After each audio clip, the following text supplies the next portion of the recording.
नमस्कार, आप देख रहे हैं डॉक्टर साहिब, आपके साथ मैं हूं मुस्कान और आज मेरे साथ मौजूद है डॉक्टर राजेश कुमार। आपको बता दें कि ये हेड ऑफ साइकेट्री डिपार्टमेंट है और साथ ही साथ ये आईजीएमएस में कार्यरत है। सर नमस्कार, बहुत बहुत स्वागत है आपका। नमस्कार। सर मैं आपसे जानना चाहूँगी कि हम अक्सर ऐसा देखते हैं कि महिलाओं के मूड में, बिहेवियर में काफ़ी चेंजेस आता है प्रेगनेंसी के पहले और प्रेगनेंसी के बाद में भी।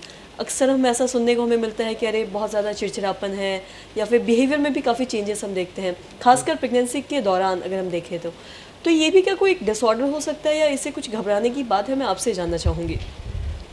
देखिए हम लोग जब बात करते हैं ना, तीन पॉपुलेशन बहुत महत्वपूर्ण है जब हम उनकी बात करें। एक बच्चे, चिल्ड्रन, दूसरा वुमेन एंड तीसरा एल्डरली।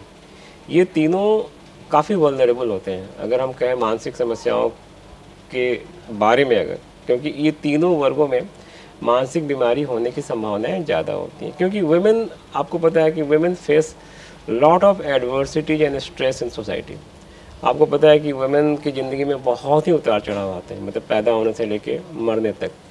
मतलब जब आज के हमारे समाज में आपको पता है कि बच्चों के प्रति जो रुख है समाज का, वो कितना निगेटिव होता है। एक ज़माने में तो लोग कहते थे कि लड़की पैदा हो गई तो लोग शोक मनाते थे। तो उस हिसाब से वुमेन की जो लाइफ होती है, from birth till they die, they have lots of ups and down.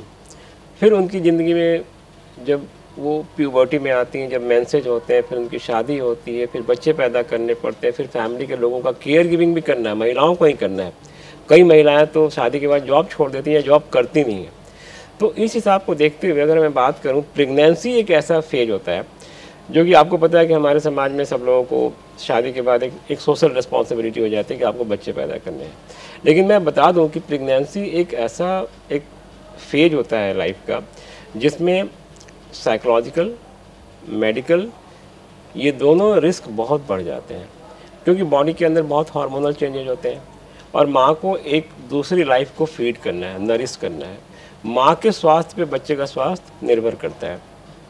अब जब महिला प्रेग्नेंट होती है, जब पहली बार प्रेग्नेंट होती है, तो अक्सर देखा जाता है कि उसके मन में बहुत सारी अनसर्टेनिटी होती है, बहुत सारे एप्रीहेंशंस होते हैं कि बच्चा कैसा पैदा होगा, बच्चे का डेवलपमेंट कैसा होगा। तो ये सब चीज़ों को लेके, और एक होता है प्रेशर की पहला बच्चा बेटा हो तो बेहतर होगा।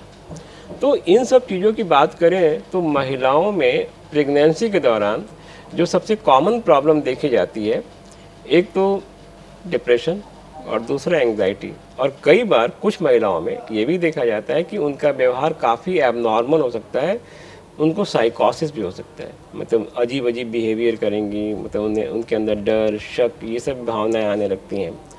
लेकिन कॉमन प्रॉब्लम होता है जिसको कहते हैं एंग्जाइटी एंड डिप्रेशन।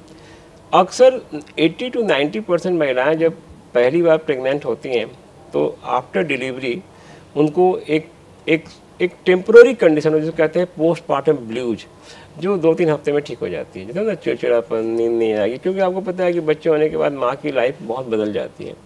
उनकी स्लीप साइकिल अल्टर हो जाती है, बच्चे को फीड करना है हर 2-2 घंटे पे, बच्चे के डायपर चेंज करने हैं। अब आज के दौर में तो हेल्पिंग हैंड भाई लोग रखते हैं, लेकिन एक ज़माने में जब माँ बच्चे का सारा काम खुद करती थी बिना कोई सपोर्ट के, तो उनकी नींद पे उसका काफ़ी असर पड़ता है। और आपको पता है कि जब अगर नींद पूरी नहीं होगी तो किसी भी इंसान को मानसिक परेशानी होती है। और अक्सर हमारे समाज में ये भी देखा जाता है कि जो महिलाएं अपने परिवार से सपोर्ट नहीं मिल पा रहा है, या हस्बैंड बहुत इमोशनली सपोर्टिव नहीं है, या हस्बैंड और वाइफ के बीच का रिलेशन अच्छा नहीं है, तो उन महिलाओं को पोस्टमार्टम डिसऑर्डर होने के चांसेस ज़्यादा होते हैं। क्योंकि अक्सर बच्चे पैदा होने के बाद न कि हार्मोनल चेंज होते हैं, बट साइकोलॉजिकल और इमोशनल चेंजेस काफ़ी होते हैं।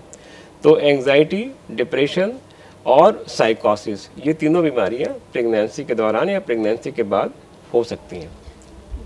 सर और साथ ही मैं आपसे ये भी जानना चाहूँगी, अगर हम जैसे कि आपने माँ के बारे में बात की, अगर तो क्या इससे बच्चे पे भी कोई असर पड़ सकता है? क्या बच्चा भी ऐसे किसी बीमारी से ग्रसित हो सकता है? देखिए, जो बच्चा माँ के गर्भ में 9 महीने रहता है, तो उसका जो फिजिकल डेवलपमेंट है वो माँ के ऊपर डिपेंडेंट है। मतलब माँ से ही उसको सब कुछ मिल रहा है, मतलब खाना पीना सब माँ से ही जा रहा है।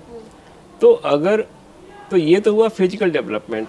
और अगर माँ उस पीरियड में एक तनाव के दौर से गुजर रही है, मान लो कि उसके ऊपर काफ़ी यातनाएं हो रही हैं, टेंशन में है, स्ट्रेस में है, उसको कोई सपोर्ट करने वाला नहीं है, रोज़ उल्टी सीधी बातें सुनने को मिलती हैं, तो कहीं ना कहीं अगर आपका माइंड स्ट्रेस में होगा तो आपकी बॉडी में निगेटिव केमिकल्स या हार्मोन्स निकलते हैं।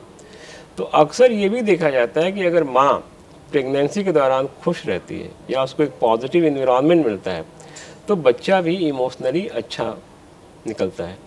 तो ये एक हाइपोथेसिस नहीं है, ये ऐसा प्रूव है। और अक्सर आप देखते होंगे कि जब महिलाएं पहले प्रेग्नेंट होती थी तो वो मायके चली जाती थी, जिससे कि उनको वहाँ पे सपोर्ट, केयर और लोग उसकी बातों को समझेंगे। तो ये इसके पीछे यही मतलब एक कारण हुआ करता था। और आप देखेंगे जैसे कि बच्चा अगर जैसे गर्भ में आया तो लोग कई बार कहते हैं कि ये खाना खाओ, ये खाना खाओ, ये खाने से बच्चे का ये डेवलपमेंट होगा। तो निसंदेह माँ का मानसिक और शारीरिक स्वास्थ्य बच्चे के मानसिक और शारीरिक स्वास्थ्य के लिए वो 9 महीने में काफ़ी इम्पॉर्टेंट होता है।